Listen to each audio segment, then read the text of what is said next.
Hey, Peter. Hey, Adam. If I sent you an email with the best picture of the best stank face I could muster, would you click through? Is it going to be that one from the picture of that kid that we have on our blog post? The little freckle face. That's a weird... Ugh. I will not click through.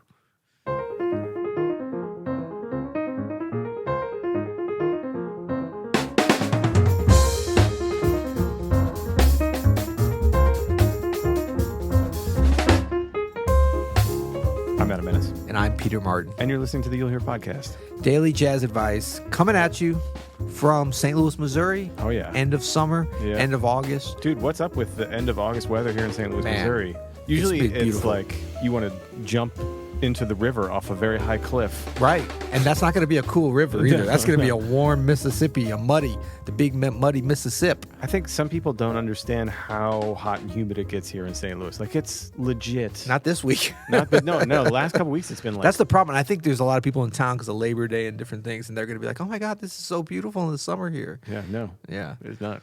Not usually, but it's well, been awesome. you know about the valley, like that, the Mississippi River Valley. It's such a big river and stuff that there's a lot of humidity. Even though neither of us lives right by the river, we're a few miles away, if not 10 miles away. It still affects the climate and everything. This is great conversation for the Jazz Podcast. Well, okay, let's tie it in now. Okay. Let's talk about the Mississippi River, New Orleans, Chicago, St. Louis. Hell yes. Even up to like Minneapolis, the musicians traveling back and forth, ragtime, New Orleans. I mean, that's what made this music. Memphis, Mystery you know doesn't connect it. Yeah, it does. It's so true. Yeah. Okay, so we were talking about stank face today, though. Yes. Speaking of the Mississippi River. Yeah. We got an email. Now, Have you ever swum in the Mississippi River? Well, I don't want to die or get hepatitis, so no, I haven't. Okay, I have, and I'm not dead, and I do not. and I don't like that to shot swallow. of penicillin cleared it right. That's right. C or B? Which one are we talking about? I don't know. No. But this was years It's ago. dangerous, though, isn't it? Well, I swam up north of St. Louis, but not that far north. Like, within 20 miles Like or so. Alton or something up there? Yeah, not Alton. No, you don't want to go there. You got the Alton sludge coming down that hill. No, I mean, I think that's the name of their marching band. Yeah, I'll have to find out if. I remember I went with kind of a group. There was somebody in our high school band, jazz band, University City High School. Somebody had like some. It wasn't even their property. They knew this place you could go, and it was almost like a sandbar, and you could kind of swim in the river, and it was actually pretty fun. Wow. I mean, it was just sort of a little edge of it there. Is that even legal? It was not legal. It was not legal. Yeah. Well, it's a great story. Yet I digress. So we're talking about stank face because we have this email from Eric. Yeah. You're going to love this. This is like an email / rating and review all in one. Hey, guys. Man, it's everything we need. Yeah, exactly. Hey, guys, my name is Eric, and I'm going to my 4th year of jazz piano performance degree at Brandon University in Manitoba, Canada. I recently stumbled upon your podcast program, and I've really enjoyed listening to both of your ideas and concepts. Super fun and interesting to listen to, and surely makes my workday go How does faster. somebody stumble? I'm not making a joke here. I really want to know, like, how do you stumble on this podcast? I mean, obviously people have. Yeah. Because we haven't really done the greatest job of promoting because we don't know how to. I mean, we know how to promote some things, but it's like I wonder, does he mean he searched like daily jazz podcast on Apple and we came up? Because we've tried that and we don't come up. Actually, I think which is I weird. think if you search jazz in the Apple Podcast app, we come up eventually. Yeah, but not as far to the front as we think we should. Well, ratings and reviews help that, everybody. Ratings just and so you know. reviews. Are we at that part of the show? Yes, we are. Well, it's a slash here. So, but just to digress no further, here we go. I recall listening to the Deep Listening episode a couple of weeks ago. I know that was over a month ago. This episode is not deep or about listening. At all. One concept that I found interesting was how to really figure out why a section of a tune, a phrase, or a groove in a tune makes someone feel a particular way, or to put on the good old stank face. For those who don't know, stank face is when you purse your lips and you crinkle your nose and you're like, damn. It's often accompanied with a damn. Or woo. That's St. Louis style right there. Jazz woo. Yeah. This really clicked in my mind when I was listening to I Wish and Do I Do by Stevie Wonder. Yes. Are we still reading his question? Yeah, yeah, yeah. Oh my God. I thought, gee, what makes that feel so good? And then I began to reflect back to the straight ahead jazz round. What makes the greats like Herbie, Chick, Tony Williams, Elvin Jones, just to name a few, all have such diverse swing feels and approaches to groove? I also relayed this question back to other great musicians and bands such as the Eagles, Michael Jackson, Bee Gees, or even Aerosmith. What makes these bands have their signature feel? Do influences of these musicians come to play? Would you consider the swing straight spectrum to be a factor as well? What kind of historical factors can contribute to this idea? Thanks. Looking forward to hear your opinions. Eric, that's a great, if not a little long-winded question. Questions. But There's like because 8 questions in there. I think because he buttered us up in the beginning, Yeah. it's going to be allowed. And actually, it's a really interesting topic to Yeah. think about. You know, just reading his question, I think historical context actually might come into this quite a bit, because a little bit of when we like something that's good is, I actually listened to this awesome audiobook the other day about this thing called the creative curve. Have you heard about this? So there's this idea of like, there has to be just enough familiar in a piece of art, and there has to be just enough novelty, something that we're not familiar with. Right. But like, it has to feel comfortable, like 75, 80%. Right. And then 20% has to be like, whoa, what is that? Yeah. And that is the stank face. The stretching. The stretching. Yeah. So I think even things like Michael Jackson or the Eagles or something is like, compared to where they were in their time at Yeah. their peak, right? Yeah. They had enough familiarity, enough it feels like home, and then enough novelty to make you think like, whoa. And Yeah. that's even, I think, contextual within a piece of music. Yeah. You know, it's the Yeah. same kind of thing of like, we were both playing different Michael Jackson tunes earlier today in the Yeah. studio. And there's something in that groove of the one I was doing, Rock With You, Oh man. that just like, it feels like I mean, some I kind think of that disco thing, but then there's some changes It that is you're just disco. like, It's like literally the greatest disco ever. For sure. I think. for sure. But I mean, I get stank face just from the intro, the drum fill. Right.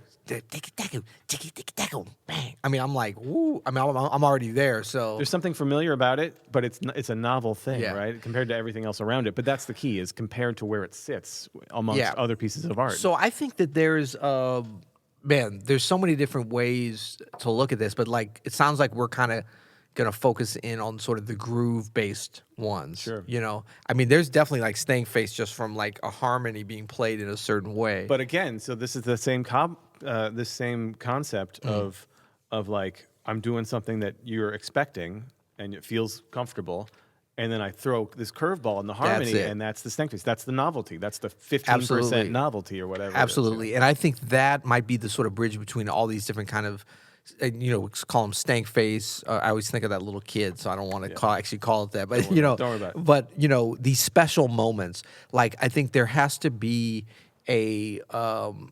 It's really about the drama, like the setting up of the composer or of the player, what we're talking about now. I mean, it's really no different than like a great Beethoven string quartet. We were listening to some of those the other day. Yeah. And it's like, you know, the composer has this thing set up, and if the players execute that, it's like, you know, you're going to get to that moment. But it really is a dramatic thing. You can't just, well, I just said that example where they did start out with it, but like you have to set up a pattern and then hit it in another way. It's not just about... Right. Like stank face, I think, is not just like, ooh, you're in the pocket and you're just sitting there. Like Yeah. that's a cool thing. Yeah. And that's another kind of thing. But this is like when you do that and then you go next level. You know, it's almost like, what's the YouTube one where it's like Chris Potter's solo where he was killing it until he went next level. You're not going to believe when he got to this place. Right. That's the stank face place, right? I agree. And I think So there's the setup, then bam, bam, bam, and then there's the... That's it, man. It's the familiar and then the novel. Yeah. And it's the ratio of those that you mix. And then if your audience, like knowing your audience. Yeah. Because if you're at an avant-garde music festival, Yeah. that ratio of novel to, Yeah. you know, is not going to be the same for you as it is for them, right? So it's totally But different. like dazzle me by pulling your instrument apart and setting it on fire. That's the only thing that's going to dazzle me Right. and give me stank face at this Give me point. stank face. Yeah. Someone lights their instrument and they're like, ooh. Yeah. Typical that Adam and Peter's impression of an avant-garde festival. But you know what? This is actually totally applicable to practicing and performing as well. Yeah. Like, we should be thinking about this. I mean, I'm often in my solo thinking about like, not consciously, but I think at this point subconsciously, like, okay, I've been doing this long enough. It's time to like really put something next level. new out there, Yeah. right? And that's usually when great moments happen. And I think like what you're referring to, I love this concept of, challenging the listener, giving them something and then bringing them on the journey. Yeah. But I think when you go next level with this, like not next level, it's Not Chris ridiculous. Potter next level. Yeah. But just really high level with this, and you can really execute on this. You can do it so well that even when the listener does become accustomed to it, i.e., a recording, so if we think about kind of like stank-faced things, we shouldn't be stank-faced in a way because we know it's coming, right? But yet we still are because it's so well executed that even though we know what's going to happen, and I think a lot of times musicians say, like, we think that, oh, we've seen it all, we hear it all, we know. But that's the exciting thing to me. I'm still dazzled by stuff that I heard 30 years ago, 40 years ago. It's magic. Even as It's magic. And it's like that intro. I mean, how many times can I hear that intro? If that came on right now, we'd both have a serious case of And it's not stank just, it gets you, tapping your foot into the groove. There is that part of it. Hold on. But there's also like just the symmetry of it. Hold on. Andrew, at this point in the edit, go ahead and put the intro to Michael Jackson's Rock With You. We'll pretend like we hear it, and then we'll do our best. Okay, stank right. face. You ready? Come on, and then we got to pound it out after that. Yeah, I mean that was great, and also that's going to make us demonetize this video most. That's okay. No, YouTube will play it now. Eric, thank you so much for the question and the kind words. Great to know that people are checking us out up in Manitoba. That's great. Yeah, big shout out to. I don't know that school. I don't know if it's in. I mean, I've been to Winnipeg. That's the only place I've been.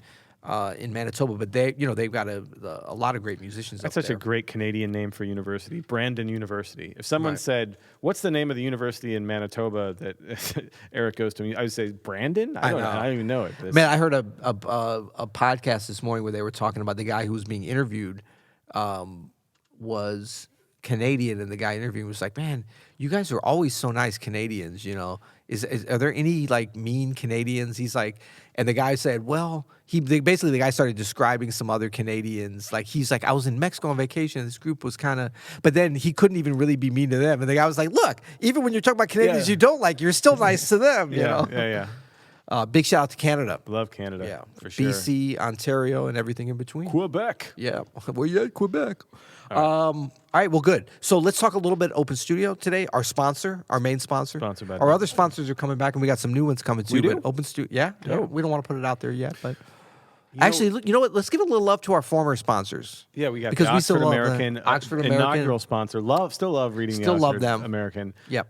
Who else we got? We got Soundslice. Soundslice. Go to What would we do soundslice.com without if you want to Soundslice? roll like me and Adam do for most of the day. Go to soundslice.com. Check out what Open Studio and everybody else has there. You'll love that. And then Living tomorrow notation. we're going to have a bit of an announcement to make about a certain conference in 2020. So tune in tomorrow. We'll make that announcement about something really interesting, maybe live. You'll hear an opportunity. We'll see. I like it. And then for today, we have a brand new pack. Do you know about our pack? Because as we're recording this, today is Charlie Parker's birthday. So we're recording it today, Charlie Parker's birthday. This is Thursday, August 29th. Oh, don't tell them when we record it. Come on, man. Well, they're going to just look up Charlie Parker's birthday. Oh, that's true. No, but this is relevant. And we'll put a link here, Andrew, in the description for the Bird Pack. The Bird Pack. These are 7 lessons that we curated so lovingly. We did. From your course, your ongoing course, the Jazz Piano Method. These are the only ways you can see these lessons without actually spending the big bucks for the Jazz Piano Method. Right. And it's $25. Get in there, check it out. It's $25? Is that for real? I think it might be too cheap. Okay. No, it's not too cheap. I just didn't know. No, but there's tons of lessons on things like the concepts behind bebop and closures and all the tunes. It's awesome. Go check it out. And this is really, in honor of Charlie Parker. We got a couple of his tunes on there, but it's also like I wanted to, that's some of the biggest questions we get and that I get. People like, oh, how do you do your bebop thing or whatever? So this is curated from lessons going all the way back to like 2012. We really dug into the archive, and $25 and you get lifetime access to them. So take your time. Love it. Until tomorrow. You'll hear it.